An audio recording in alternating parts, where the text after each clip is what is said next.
The morning of November 17th, 1944, near Pfuffendorf, Germany, 2nd Armoured Division.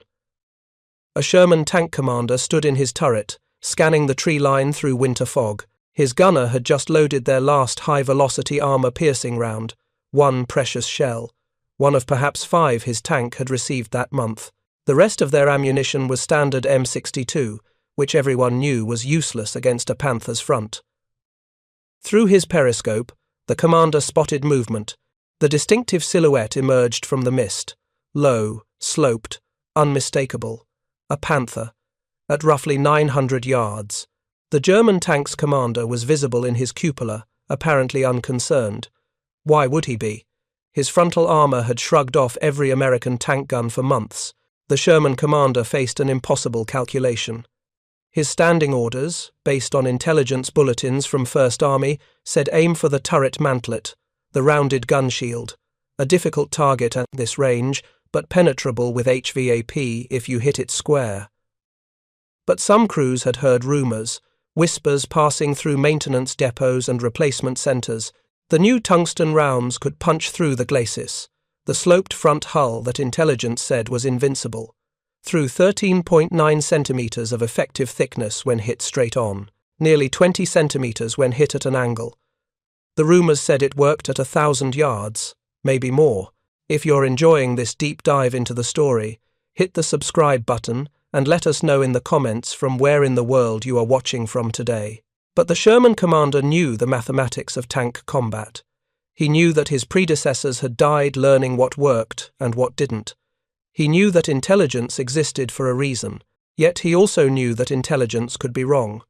That field reports sometimes contradicted official assessments, that the difference between following doctrine and improvising could mean the difference between survival and becoming another statistics in a casualty report. The question wasn't just tactical, it was existential. Do you trust the intelligence, or do you trust the rumour? Do you aim for the target you've been told to hit, or do you aim for the target you want to be vulnerable? This story is not about whether HVAP could penetrate the Panther's Glacis at 1,000 yards. This story is about what American tankers actually discovered when they tested that claim. About the gap between what soldiers hoped their weapons could do and what those weapons actually accomplished. About how intelligence analysis, battlefield testing, and combat reality converged to reshape American tank tactics in the final months of World War II in Europe. The Panther had arrived in Normandy in June 1944 like a nightmare made steel. British tank commanders radioed descriptions that seemed impossible. American crews who survived encounters reported armor that absorbed hits like a sponge absorbing water. Every shell striking the front simply bounced away, leaving barely a mark. The psychological impact was immediate and crushing. Intelligence officers compiled reports from every source available. British Second Army provided technical assessments from early encounters. Soviet military intelligence shared information from the Eastern Front, where Panthers had been fighting since the summer of 1943 at Kursk. French resistance networks tracked rail shipments of the massive tanks through occupied territory. Every report confirmed the same terrifying specifications. The Glacis plate measured 80 mm thick, sloped at 55 degrees from vertical. Simple geometry transformed that 80 mm plate into protection equivalent to roughly 140 mm of vertical armor. The Sherman's standard 75 mm gun couldn't penetrate 140 mm at any range. Even the upgraded 76 mm gun, which began reaching France in July 1944, struggled against such thickness. American ordnance had developed the 76 mm specifically to counter German heavy armor. Test firing at Aberdeen Proving Ground showed impressive penetration against vertical plates. At 1,000 yards, the M62 armor-piercing shell could penetrate roughly 109 mm of vertical steel, adequate for most German tanks. Useless against the Panther's sloped Glacis, which presented 140 mm effective thickness.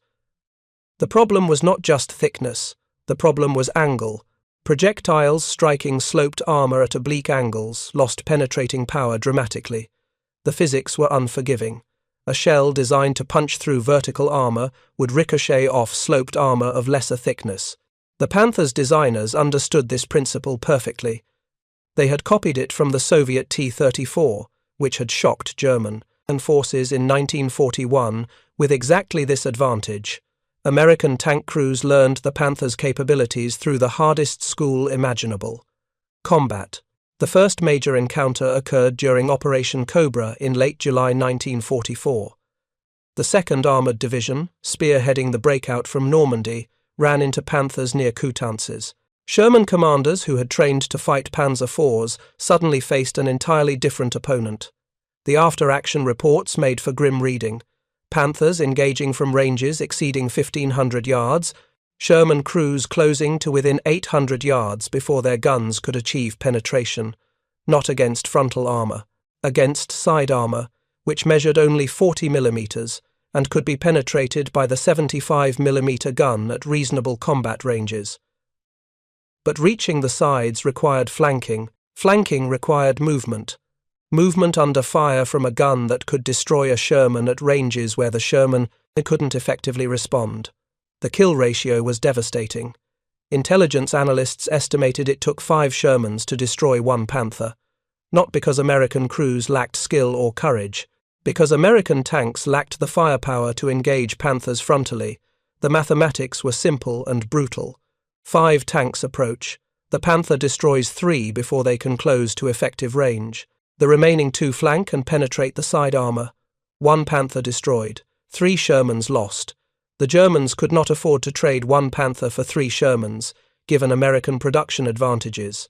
But individual American tank crews facing individual Panthers understood they were likely to die trying to kill it.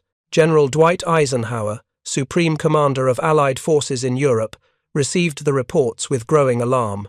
On August 4, 1944, after reviewing intelligence summaries from Normandy, Eisenhower personally questioned ordnance representatives.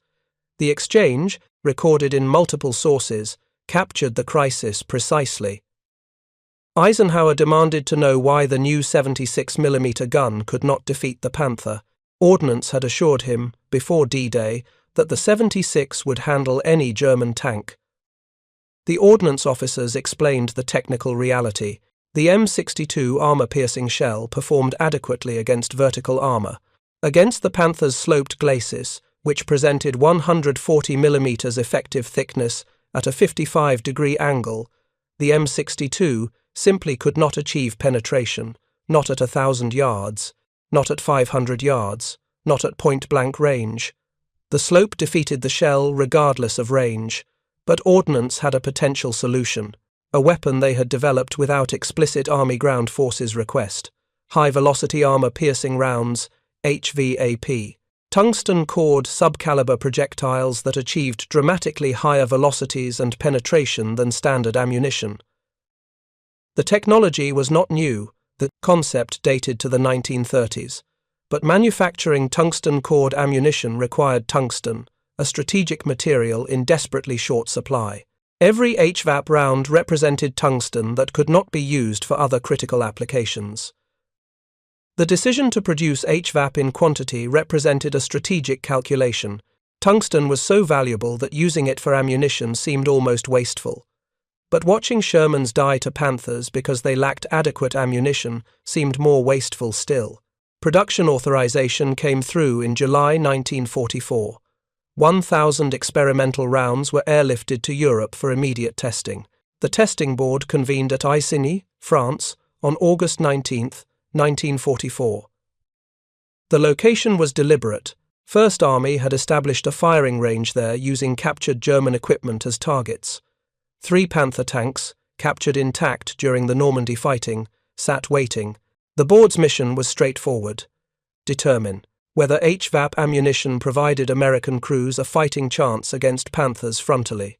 The preliminary report, issued August 22 after just 2 days of firing, contained conclusions that would reshape American tank tactics for the remainder of the war. But those conclusions were not what Ordnance had hoped to deliver. They were not what Eisenhower had hoped to hear. They were simply what the physics and metallurgy demonstrated when tungsten met German armor plate. The board fired 76mm HVAP at all three Panthers from various ranges. They fired at the Glacis. They fired at the turret mantlet. They fired at the lower hull.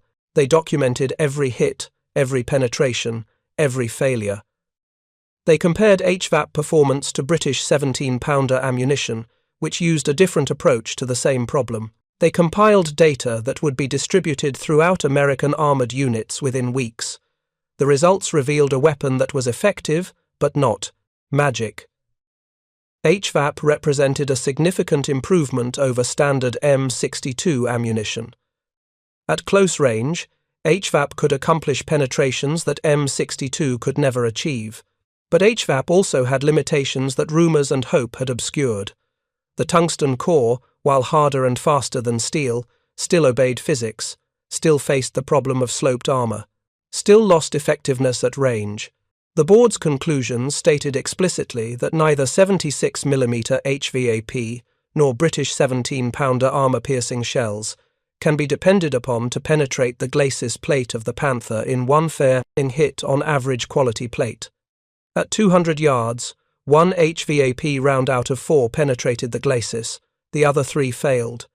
This was after multiple hits had cracked the armour, creating weak points. Fresh, undamaged Glacis armour proved even more resistant.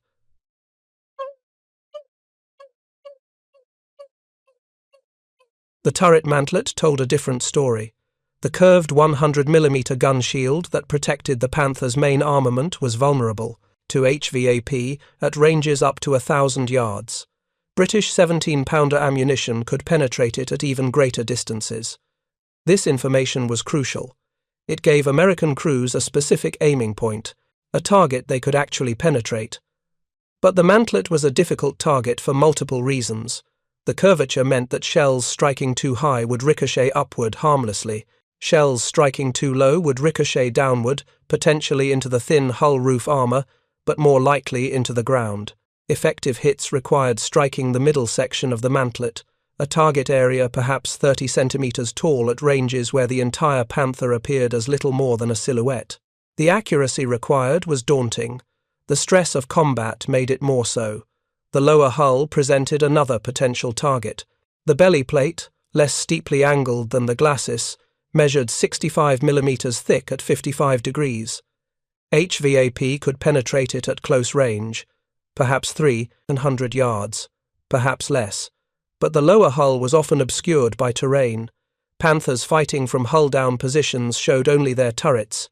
Panthers advancing across open ground presented the lower hull, but only if the Sherman crew survived long enough to take the shot. If you find this story engaging, please take a moment to subscribe and enable notifications. It helps us continue producing in-depth content like this. The intelligence bulletin distributed after the Isigny tests provided American tank crews with specific guidance. Engage Panthers from the flank whenever possible. If frontal engagement is unavoidable, aim for the turret mantlet using HVAP if available. If HVAP is not available, aim for the lower hull at extremely close range, accepting that penetration is unlikely. Do not waste ammunition firing at the Glacis with standard M62. The Glacis is effectively invulnerable to 76mm guns at all practical combat ranges. This intelligence reached frontline units throughout August and September 1944. Tank commanders studied the bulletins during brief respites between actions. They memorized the weak points. They discussed tactics with their crews. They understood that knowledge might save their lives, but knowledge alone would not defeat a Panther. They needed HVAP, and HVAP was not arriving in sufficient quantities. Production of HVAP rounds faced immediate bottlenecks. Tungsten carbide steel, the core material, was critically scarce. American industry needed tungsten for cutting tools, for armor plate hardening, for dozens of applications supporting war production. Diverting tungsten to ammunition meant accepting shortages elsewhere.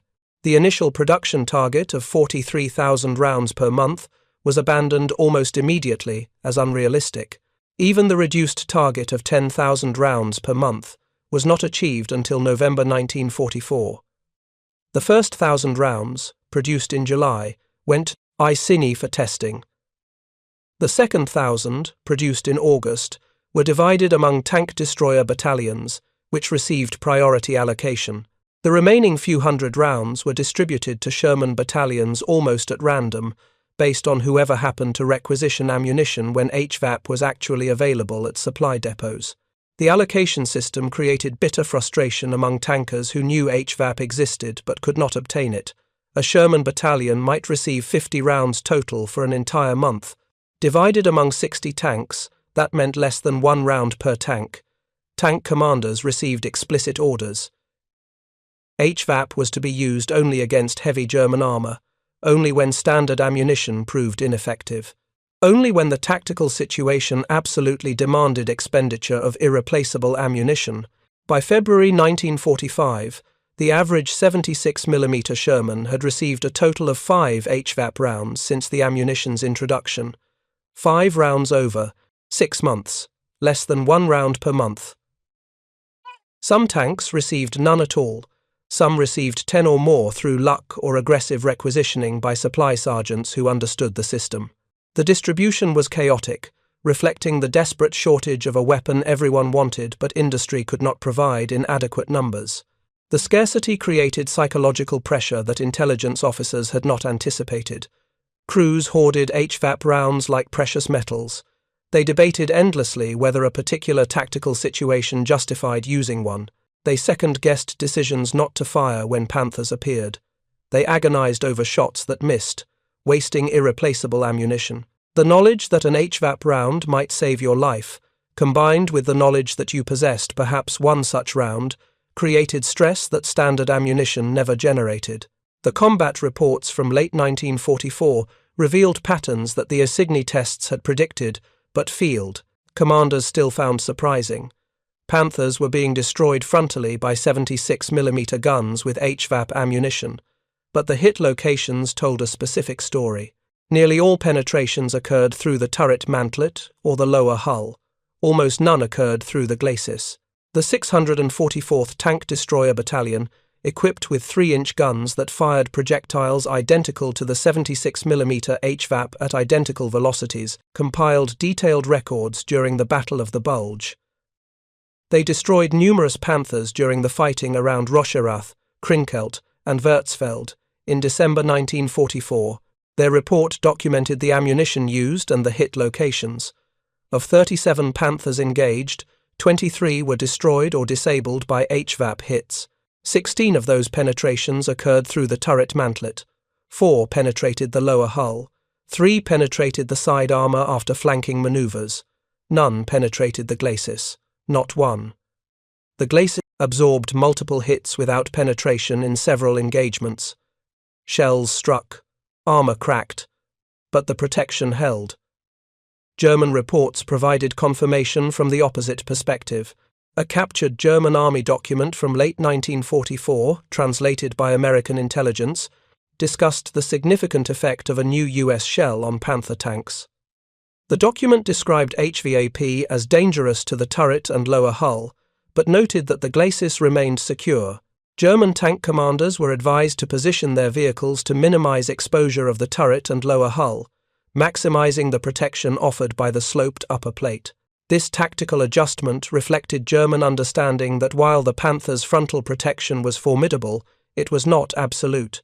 The mantlet was vulnerable, the lower hull was vulnerable, but the Glacis, the primary protection that defined the Panther's frontal invulnerability, remained largely immune even to the Americans' best tank-fired ammunition. The angle and thickness combined to defeat HVAP through the same physical principles that defeated standard ammunition. The tungsten simply ricocheted at slightly closer ranges than steel would have. The mythology that grew up around HVAP, particularly after the war, obscured these facts. Veterans remembered that HVAP could penetrate Panthers frontally. This was true. The turret and lower hull were part of the frontal aspect, but memory simplified. Details were lost. The distinction between frontally and through the Glacis, specifically, blurred. Stories were told of Sherman crews knocking out Panthers at 1,000 yards with HVAP. These stories were accurate, but the hit locations were almost invariably the turret mantlet, which was penetrable at that range. The Glacis was not. The distinction mattered enormously to the crews who had to aim and fire. It mattered hardly at all to later historians summarizing tank combat. The truth about HVAP was simultaneously more impressive and less impressive than the myths suggested. More impressive because HVAP genuinely gave Sherman crews a fighting chance against Panthers in frontal engagements. Where previously they had no option except flanking or retreat, they now possessed ammunition that could achieve kills from forward positions at reasonable combat ranges. This was a dramatic improvement that saved lives and enabled tactical flexibility that had not existed before HVAP's introduction. Less impressive because HVAP was not the magic bullet that rumors suggested. It did not render the Panther vulnerable from all angles at all ranges. It provided specific, limited capabilities against specific, limited target areas. Crews still needed to close to relatively short ranges. They still needed precise aim under combat stress. They still needed luck, because even hits on vulnerable areas did not guarantee penetration. Armor quality varied. Impact angles varied. Random chance played its eternal role. The combat mathematics of Sherman versus Panther changed with HVAP, but not as dramatically as hoped. Before HVAP, doctrine suggested 5 Shermans to kill 1 Panther through flanking. With HVAP, perhaps 3 Shermans could achieve the same result through frontal engagement, accepting that 1 or 2 would likely be destroyed in the process. The improvement was real. The cost remained prohibitive. The fundamental imbalance persisted. American tactical doctrine adapted to these realities throughout late 1944. Tank commanders learned to work with tank destroyer battalions equipped with 90mm guns, which offered better penetration than 76mm HVAP. Infantry learned to support armor with bazookas targeting Panther side armor at close range. Artillery learned to target disabled Panthers with indirect fire, destroying tanks that mechanical failure had immobilized before recovery vehicles could retrieve them. The combined arms approach proved more effective than any single weapon system. Sherman tanks could not defeat Panthers reliably in one-on-one gunnery duels. Sherman tanks supported by tank destroyers, infantry, artillery, and air power could defeat Panthers through concentration of multiple capabilities. This required coordination. It required communication. It required accepting that tanks alone were insufficient. But it worked. The kill ratios gradually shifted toward parity, then toward American advantage as German losses accumulated faster than replacements arrived. The Panthers' mechanical reliability problems, extensively documented in both German and Allied reports, contributed significantly to American success. Panthers broke down with depressing frequency. Final drives failed after minimal mileage, transmissions seized, engines overheated. A tank that could not move was a tank that could not fight, regardless of how impressive its armor and firepower appeared on paper. American forces encountered numerous Panthers abandoned by their crews after mechanical failure, no shots fired, no damage sustained, simply broken. The psychological impact on American crews evolved as experience accumulated. In July 1944, the mere presence of Panthers induced near panic. By December 1944, Panthers were respected but no longer feared as invincible. Crews understood the weaknesses. They understood the tactics. They understood that survival was possible through proper technique rather than blind luck. This knowledge mattered as much as HVAP ammunition in restoring confidence that had been shattered during the initial encounters in Normandy. The availability of HVAP improved gradually throughout the final months of the war. By March 1945, approximately 18,000 rounds had reached Europe. 42% were allocated to 76mm guns. The remainder went to 3-inch guns used in towed anti-tank roles and in M10 tank destroyers. The readily distribution meant that the average Sherman still possessed only a handful of HVAP rounds, but the situation was less desperate than it had been in August 1944. Production continued to increase as industry solved the tungsten supply problems through multiple approaches. Import increased from sources in China and South America. Recycling programs captured tungsten from machine toolware and returned it to ammunition production. Substitute materials were tested for applications where tungsten had been used, but where alternatives proved adequate. Every ton of tungsten diverted from non-critical applications meant additional HVAP rounds for frontline units. The post-war analysis of HVAP effectiveness confirmed what combat reports had indicated. Against Panthers, HVAP was most effective against the turret mantlet, achieving penetration at ranges up to 1,000 yards. Against the lower hull, effectiveness dropped dramatically beyond 300 yards. Against the Glacis, HVAP was marginally more effective than standard ammunition, which meant it was still largely ineffective. The physical limitations of a 76mm tungsten-cored projectile against 80mm of armor, sloped at 55 degrees, could not be overcome through better ammunition alone. The problem required a bigger gun. The 90mm gun, mounted on M36 tank destroyers beginning in September 1944, provided that bigger gun. Even standard 90mm ammunition struggled against Panther Glacis armor. HVAP rounds for the 90mm, when they became available in early 1945, could penetrate the Glacis at combat ranges. But by that time, German armor was collapsing under combined pressure from multiple fronts. The number of operational Panthers was declining. The tactical situation had shifted such that American forces more often pursued retreating Germans than assaulted prepared defenses. The M26 Pershing heavy tank, arriving in small numbers in February 1945, mounted a 90mm gun similar to the M36. The Pershing represented America's answer to the Panther in tank form rather than tank destroyer form. But the war in Europe ended in May 1945, before Pershings could deploy in significant numbers. The lessons learned from fighting Panthers influenced Pershing development and deployment doctrine, but the Pershing itself contributed minimally to defeating Panthers during World War II. The question of whether American tankers aimed at the Panthers' Glacis with HVAP reveals the distinction between hope and practice. Tankers hoped HVAP would penetrate the Glacis. Intelligence testing demonstrated it would not, except in rare circumstances involving degraded armor quality or extremely fortunate impact angles. Practice, therefore, dictated aiming at the mantlet or lower hull, where penetration was actually achievable. Some crews undoubtedly aimed at the Glacis anyway. Combat produces decisions made under stress with incomplete information.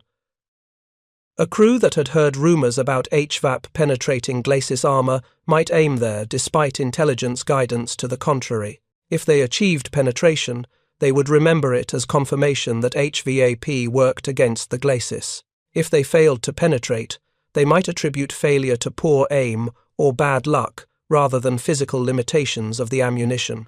These individual experiences, accumulated across thousands of engagements, created the mythology that HVAP could defeat Panther Glacis armor at 1,000 yards. The mythology contained truth.